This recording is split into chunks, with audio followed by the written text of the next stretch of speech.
Welcome to Chapter 4, Part 2 of A Realm Retold.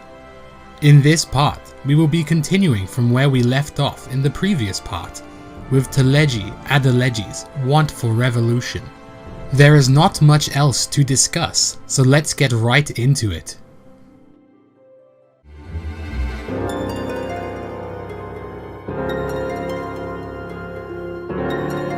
Refugees hailing from Ul'dah have started to come to Revenant's Toll in search of asylum, just like the Domans before them. We cannot accommodate additional numbers. Tartari reports to us that there was a riot in Ul'dah caused by the refugees, and Alfinawad was injured in said riot. We rush to Ul'dah to see our friend, but it seems that he is fine.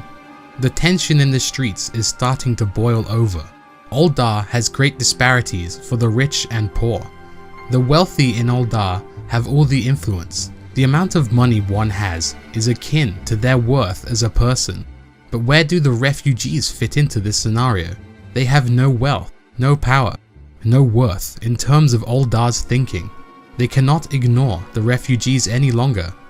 The people won't aid the refugees, and the Sultana knows this. The price to pay for these refugees is starting to become insurmountable with no end in sight. Lord Lolorito's refusal to give the Domans asylum also made the current refugees uneasy. A riot is no doubt about to happen, and just so happens that the Immortal Flames are not currently in Ul'dah and are training with the other grand companies. By the time they return, there might not be a way to fix this problem. There seems to be a merchant going around, recruiting refugees in the attempt of starting a revolution. We finally find that merchant and confront him. He is afraid, but eventually he gives in, stating that he will tell us everything as long as we protect him.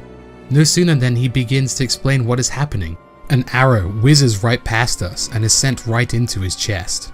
We do not know who is organizing this revolution, but they will show up soon. Reborn wants us to report our investigation to him and the Sultana. We still do not know who started the revolution, but Reborn believes that the Syndicate's refusal to allow the Domans into the Empire has caused massive distrust between the refugees and Ul'dah. They already have bad blood, but this just sets it in stone. The refugees are rioting, but nothing has gone too far. It seems that at one of these riots, the brass blades were ordered to fire at unarmed protesters. The protesters then took up arms and fought back. Who else could have hired them but Teleji Adeleji?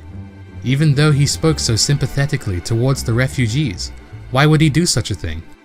Apparently he was trying to gain control of the Kairu Flats, a piece of land that was abandoned after the 7th Umbral Calamity.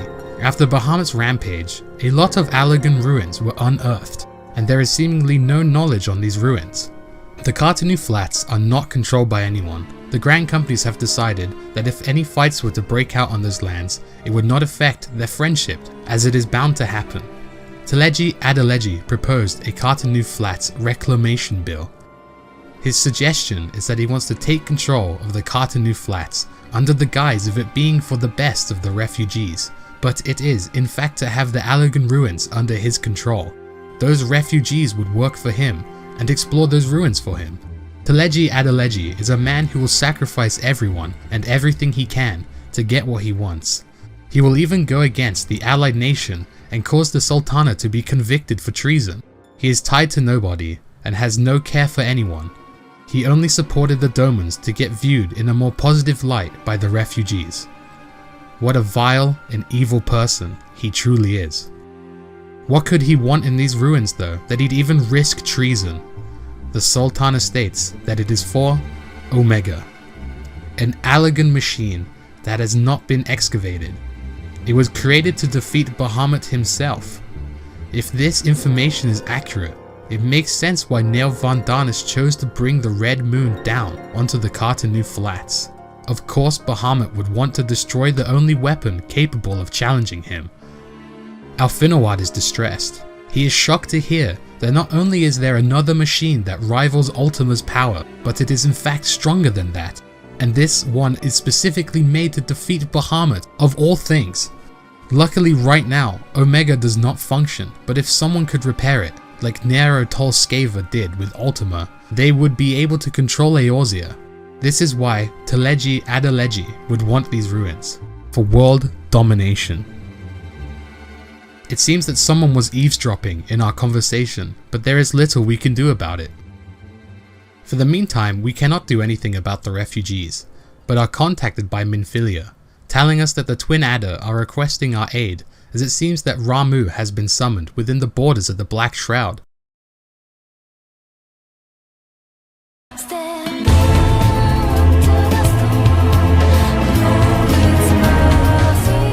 We discuss with Kane Senna and Ul'dah Frixio's envoy about Ramuh.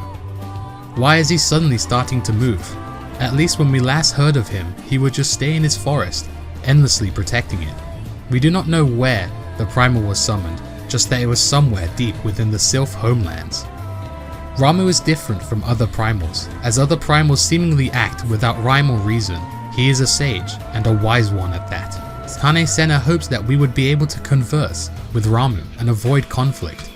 As we are immune to tempering, she asks us to be her envoy. We accept this task and begin our journey. We arrive at the Aetheryte where the touched Sylph are. They flee upon seeing us, and Ramuh makes his presence known. He begins talking to us. As Kane Senna said, he is quite different from the other primals. He asks us why we trample upon Sylph domain, telling that the Gridanians want peace.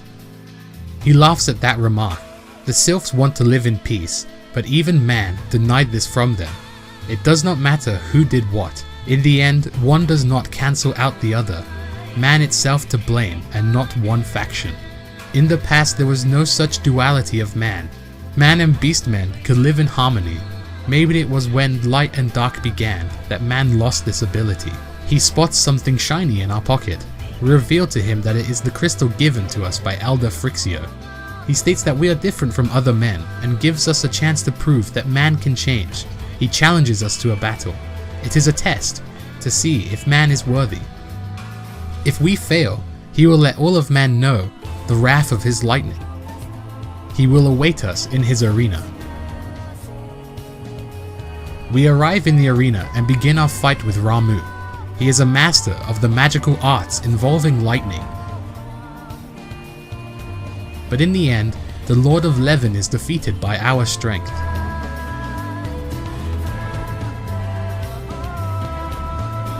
He begins to talk to us.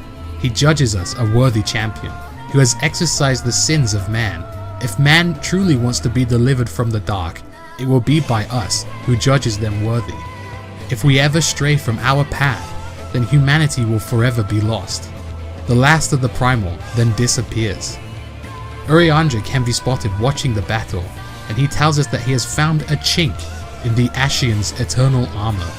But he won't discuss it here. For now, we should return. We return to Kane Senna and report the words Ramuh told us. She is curious to know why the battle had to occur, as she hoped it wouldn't end in conflict. We tell her why, and she cannot disclaim the fact that man leaves darkness wherever they walk. Just look at the conflicts in Kartanu. Man are very selfish. As the scars of the calamity begin to disappear, so does man's unity. Eorzea must become one, but that dream is far off. She thanks us for what we did, and is upset that she doesn't offer enough back for everything we do. We return to the Rising Stones with the rest of the Scions and report to Minfilia. Urianger can finally tell us what he wanted to say at the end of Ramuh's trial. Elidibus unveiled the truth that the Ashians are immortal beings whose physical form does not matter. They are able to live without a physical form and come back into a physical form whenever they feel like it. To explain how and why this works, we need to go into detail as to how Aether works in this realm. When we die, our spirits turn into Aether and return to the realm. Then that Aether returns back into the world to create a new life. Such is the cycle of all mortal souls. When a primal is defeated, the aetheric form left behind does in fact return back to the world. However, when an immortal is defeated, like the Elder Sahagin, the ethereal cloud took possession of a nearby minion and took him over. What would happen if they were to die and no suitable host was around to take over? In the case of the Elder Sahagin, it meant that his cloud was absorbed by Leviathan. But for the Ascians, their immortal soul would hide in the gap between the realm of the living and the aetheric realm. The Ascians use dark aether crystals to retreat into when their physical form is defeated, which allows them to return to the middle realm. So what if we could trap an Ascian soul in something so it is unable to flee to the gap in between the aetheric realm and the living? That seems to be the only way to defeat an immortal being. The last part of this puzzle is trying to find out a way to trap an Ascian soul so we can bring them to oblivion. We cut to the Ascians in the Dark Realm. They are discussing how we have defeated all the primals set out by them and we are growing stronger. But it seems that Hydaelyn's strength is only finite. We may be endlessly getting more and more powerful, but it will eventually run out. Humanity has survived the rejoining 7 times. The rejoining just means the 7 umbral calamities, and that these calamities have weakened man's soul. Elidibus states that we will be the key that will lead to the path for their one true God to return. Minfilia allows us some rest and respite, so we decide to help the Domans. They ask us to help them by giving them special training. The original instructor asks for a sparring match against us, and in the end we defeat him. Alfinawad stays behind to talk to us. About her is always a sight to see when we show off our martial prowess. It's through us that Alfinawad was able to see that Eorzea is savable. He thought it was impossible to have those feelings, but seeing us and the Scions act, he now believes that Eorzea is something that can be saved. He believes in the strength of the Scions, however the Scions need help, and he decides that they should create an organization to counter the schemes of the Ascians and take root of the primal threat that can operate beyond the limitations of the nations and borders, and he wants our help to make it.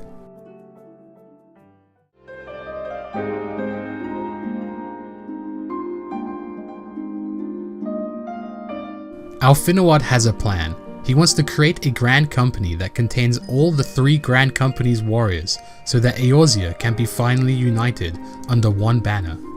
Reborn and the Sultana can be seen discussing about Alfinawad's plan of a one united grand company. It would unite Eorzea like they have been wanting to do. Ul'dah has had a lot on their hands, so they are glad someone is trying to do what they wanted to do. Nanamo is worried that making a grand company that contains the best soldiers from the 3 grand companies is dangerous, as the Syndicate has funded their group, so she is afraid of where their allegiance may lie. Reborn believes in the Scions and that nothing bad will come from it. Nanamo is not convinced, as people tend to change. Nanamo then switches topics to Teleji Adeleji. She wants him arrested, but Reborn replies saying that they are unable to deal with Teleji as they lack evidence to convict him of any specific crime. She is visibly frustrated at this response. He has committed all crimes except treason. She begins to weep. What good is our government? What is the point of the royal house? Him being a free man is a mockery of justice.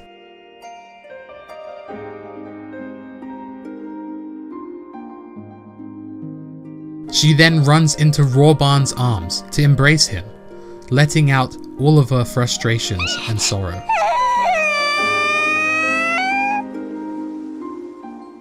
Some time passes and we meet our main supporter of the frontier effort of Mordona. It is an Elizan known as Lord Horshfont, head of House Fortemps. He likes the frontier as it should be able to stop Garlemald from pushing onto Coerthas soil. We ask him for his help with an issue we are currently having. It seems that a supply cart he sent to us was attacked and everything was taken. There are a band of heretics who are headed by a woman known as Lady Iceheart. They are seemingly infatuated with the lady and would rather die than tell them where she is located. We want to find any information we can to get the supply backs if possible. He tells us to go to Whitebrim as our answers may lie there. When we arrived to Whitebrim, we were lucky that someone who was recently attacked by a heretic is currently being held in the infirmary. He tells us where he was attacked and where they might be heading. We rush there and end up spotting a mysterious woman spying on us from above. We return to Lord Horshfont, who had feared the worst of us but is glad we are okay. We tell him everything we know of Lady Iceheart. The Snowcloak is where we spotted her. It is a place that is meant to be uninhabitable. The weather there fluctuates too much that the most they can do is survey the area. Maybe the heretics have found a way to live in there and have a hideout. He is glad to have our information, as they have lacked any before, but now they finally have something to go off of. In return, he will be shipping a second supply cart to Mordona, and he will make sure this one arrives there. The time has finally come. The united front of the 3 grand companies that Alfinawad has created is having its inauguration ceremony. They are known as the Crystal Braves. Their uniform is like the other grand companies, however, they are ultramarine in color instead. The Crystal Braves will work side by side with the Scions as Eorzea's guardians. Minfilia is excited to see what the Crystal Braves can achieve and what it will mean for the Scions. She is contacted via Linkpole and told the whole island of Val that housed the students of Baldessian is gone, but a friend of hers, known as Krill, is alive. She believes that the Ascians played a part in this spell. She asks us if we have heard from Hydaelyn since the fight between the Garleans. It seems that neither of us have. That is not good, considering we are going to need her aid going forward against the Ascians. We cut to Lord Horshfont, sending off those supplies he promised to us earlier, then turning towards Ishgard, mentioning that the winds are uncommonly fierce today. We then cut to a chapel, with a bishop surrounded by knights. Behind that bishop is 2 Ascians who seem like Elidibus and Laha Brea.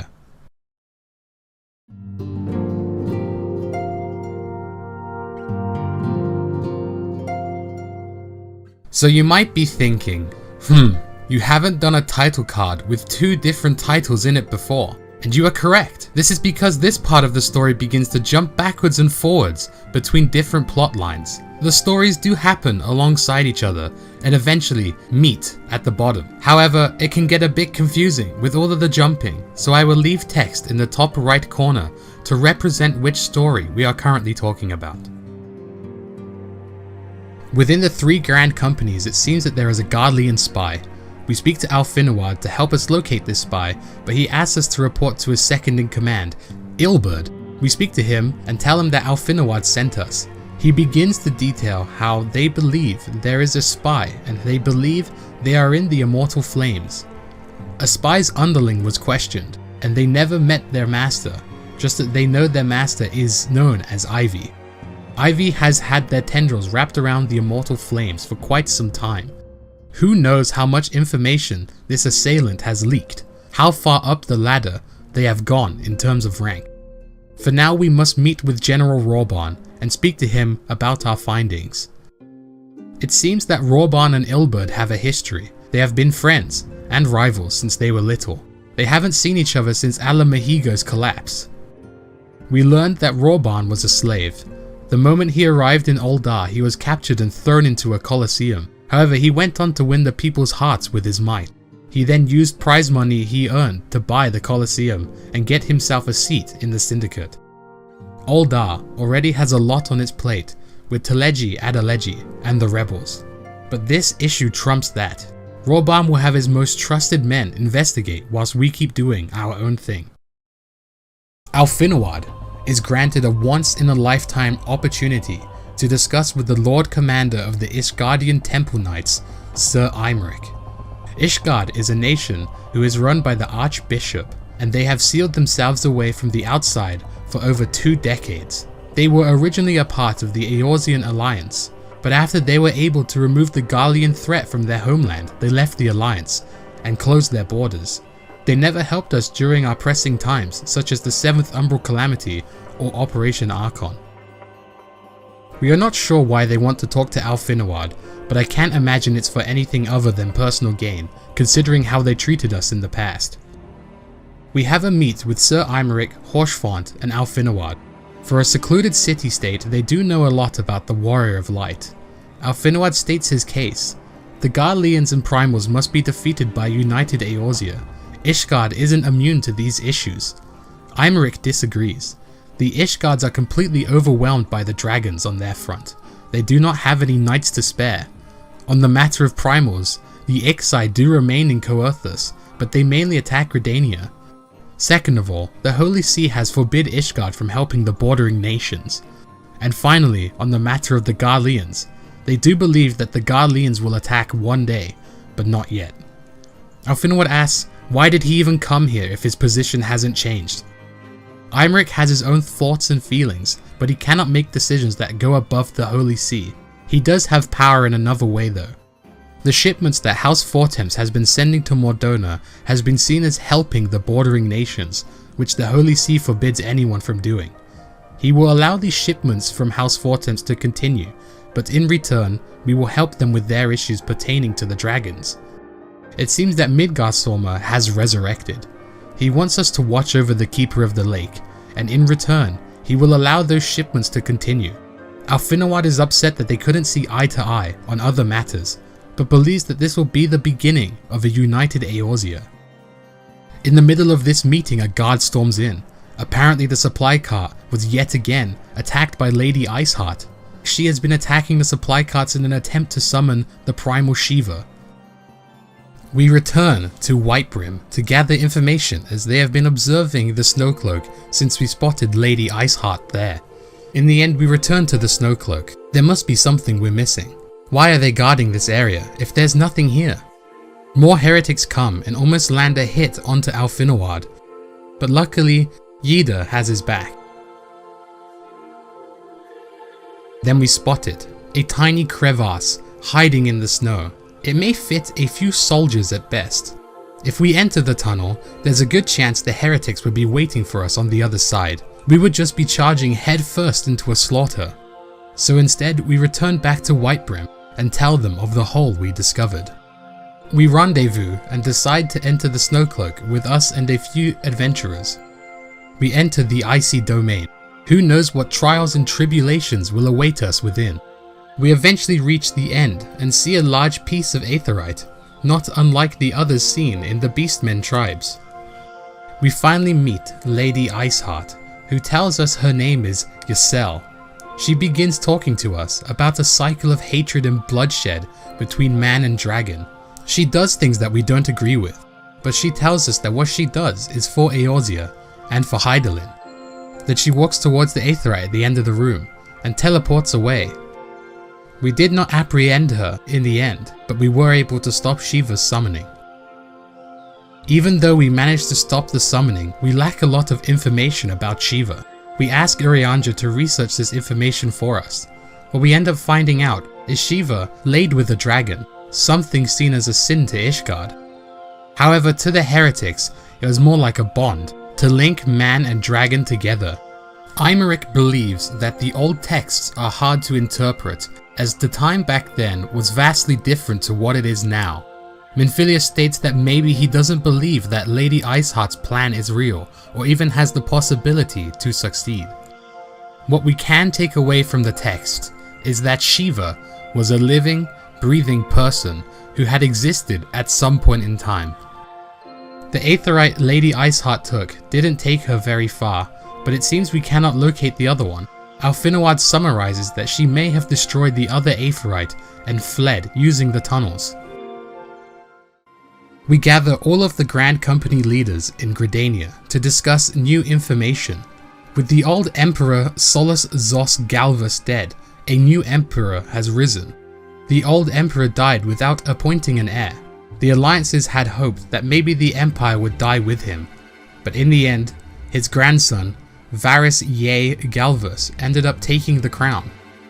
This new Emperor, if he so demanded it, could march onto our borders, but nobody knows what his intentions are.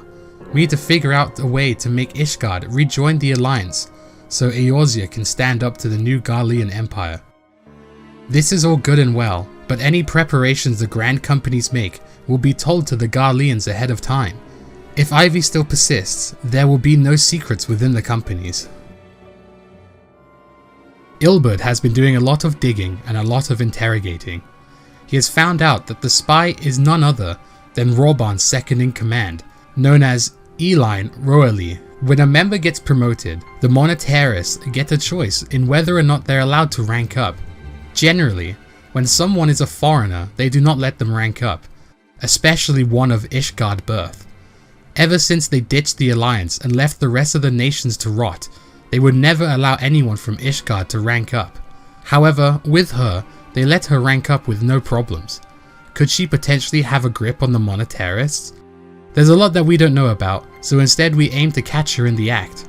We will follow her and monitor her every move till she breaks character. With the help of the Garland Ironworks and the Doman Shinobu, we are able to catch her in the act, talking with a dubious adventurer. She tries to play it off, feigning ignorance, but in the end she allows herself to be taken into custody. Minfilia tells us that they have not found a way to get into Lady Iceheart's inner sanctuary. Whilst Ilbert is interrogating the spy, we will continue on our quest for Lady Iceheart and stopping Shiva's summoning. Minfilia has asked a Sharlayan scholar known as Moen Breeder to help us with our problem. She is known as a master of the Aetheryte, and she was originally a member of the Circle of Knowing. Moen Breeder was tasked with studying white auracite, a sort of white aetherite crystal. By channeling a lot of aether into the auracite, it should be the solution to absorbing an Ashian's soul. Moen Breeder and Urianger seemingly have a deeper history than the rest of the Scions know. Moen Breeder offers her aid to locate where Lady Iceheart teleported to, so we can stop her madness once and for all. Her plan is to use the aetherite flow and send a surge of aether through the flow, and with that she should be able to locate the other end of the aetherite. Most people who attempt to do this, however, end up dead. But with the use of the white auracite, it could actually work. We return to the end of the Snowcloak with the rest of the Scions, with the white auracite in hand. They begin channeling their aether into the white auracite. Then Moen Breeder channels that aether into the crystal. She tells us to attune to the aetherite and try find the flow. Alfinawad tells us to gather a few of our fellow adventurers and venture into the other end of this aetherite with them. We awake to find ourselves in the middle of a place known as Afar Amphitheater. In the center lies Lady Iceheart. Somehow, Lady Iceheart turns into Shiva herself. This is strange. Normally a primal does not have a being attached to them, just aether. But Shiva took over Lady Iceheart's being and turned her into Shiva.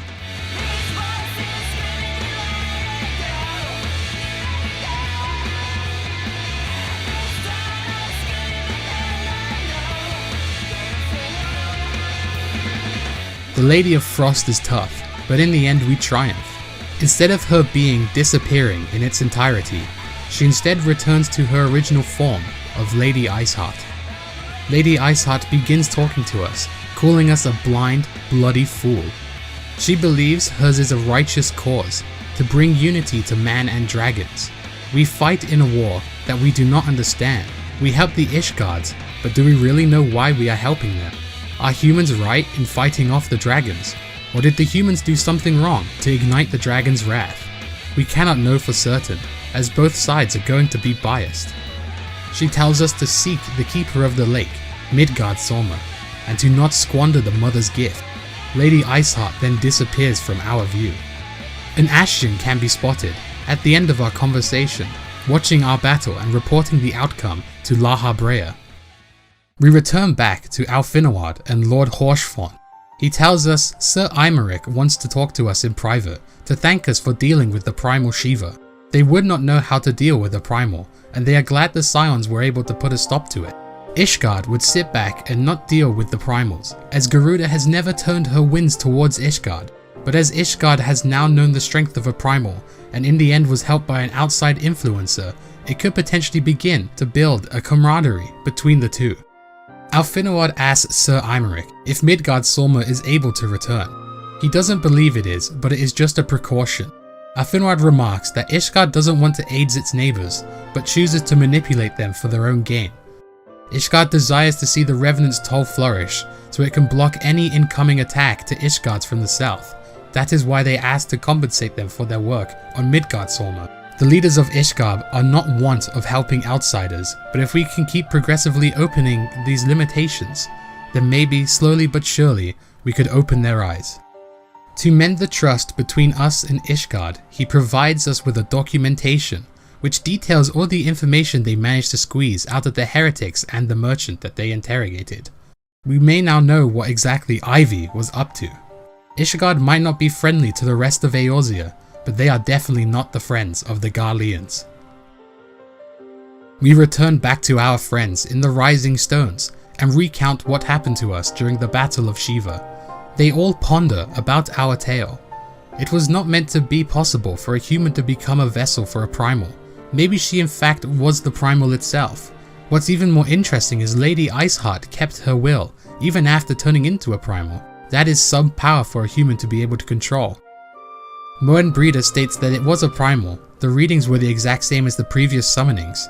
It doesn't seem that different from what we have dealt with in the past. Maybe it's time we look over the notes again to see how she achieved this. Minfilia talks to us about the last words spoke by Lady Iceheart, which are the same words Hydaelyn speaks to us. So she must also have the Echo. Maybe the Echo provided her with the origins of the Ishgardian to Dravanian War, which set her on her path. She did mention to us that we should seek the Keeper of the Lake. We wonder how Shiva, Ashians, the Garlean Spies, and Midgardsormr all link together in this, but right now we do not know the answer. Teleji Adeleji can be seen conversing via Linkpearl about Reborn and how he is an unpredictable wild brute, but he will handle the Sultana. He is planning something evil, but we do not know what he aims to do with the Sultana, or even Ul'dah. Reborn, Alfinoad, and Ilberd will be questioning Ivy. In the meantime, we should return to Minfilia and report the news of her being a spy. She cannot believe the news, as Eline didn't seem like that sort of person. But she doesn't dwell on the matter, and tells us that she has more important information to discuss about the White Auracite and how it can be used to capture Ashian souls. The only downside to White Auracite is the energy doesn't stay in there for very long, so we have to slay an Ashian first, and then somehow we need to fill the White Auracite with enough Aether to imprison the Ashian. We were only able to defeat Laha Brea because of the etheric blades provided by Hydaelyn herself. We need to find a way to create these etheric weapons as well as channel Aether into the White Auracite. More research will be required to do so. We cut back to Alfinoad and Ilberd discussing with Reborn. Reborn is still in disbelief that the betrayer was his right hand. We learn a lot about Garlemald and how they didn't want to attack Eorzea as they were afraid of forcing the nation to summon more primals. When Gaius von Belzar uncovered Ultima, he got cocky, and he decided that it was time to attack Eorzea, even though the higher-ups of Garlemald thought it was premature. It seems that Eline was working for the new emperor, Varys Zos Galvus, so in fact she was a triple agent. She pretended to be a member of the Immortal Flames, an underling for Gaius von Belzar, whilst reporting to Emperor Varys Zos Galvus. Reborn is weary. He must now question his old comrade as if she were an enemy. He knows what must be done and steals his resolve. He looks towards Ul'dah's flag and pledges to take out the Monetarist scum from Ul'dah, to return Ul'dah to its former glory. We see Nanamo in her bedchambers. She states that her room may soon no longer be a private place to speak. It seems that Kane Senna and Merriweb are also in her room with her. They feel bad for her and the situation she is currently in, and they propose the dissolving of the syndicate, but it cannot be done. If she did it, peace would slip further away. They speak of the Monetarists. They do not care for the masses and hunger for their own increase in power. A ruler must take a wide perspective and try to accommodate the needs of all. On the other hand, Teleji Adeleji has the Cartony Reclamation Bill and is gaining power with the rebels each and every day. To top it all off, there is a Garlean Spy within the Immortal Flames. This is a lot for Ul'dah to deal with, and the other nations want to help, but in reality there is nothing that can be done by them. Nanamo's decision to bring peace and unity to Ul'dah is to dissolve the syndicate, but to also dissolve the monarchy. By doing both, the people can choose who they want to remain as their de facto form of leadership.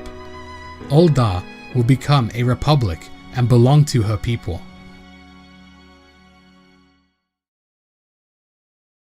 And that is where we will end this part. To summarize what happened, we saw the beginning of the rebel uprising within Ul'dah. We slew Ramuh and Shiva, caught the Garlean Spy known as Ivy, who resided in the Immortal Flames, met Mo and Breeder, who brought the means and methods to beat the Ashians. We formed a bond with Ishgard, which will pave the way towards a united Eorzea. And the Sultana is going to disband the Royalists and the Monetarists to allow Ul'dah to turn into a republic.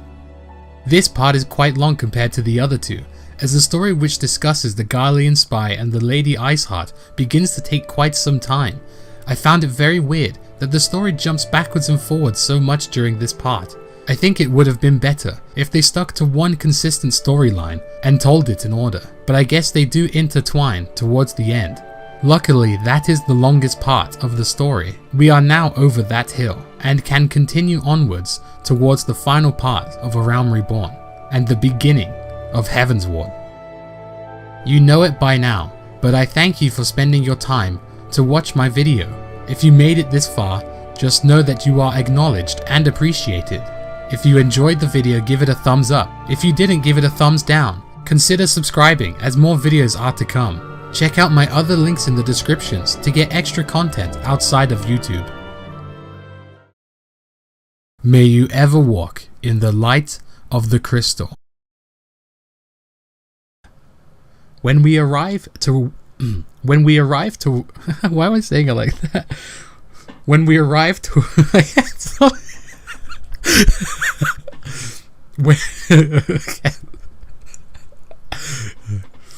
when we arrive to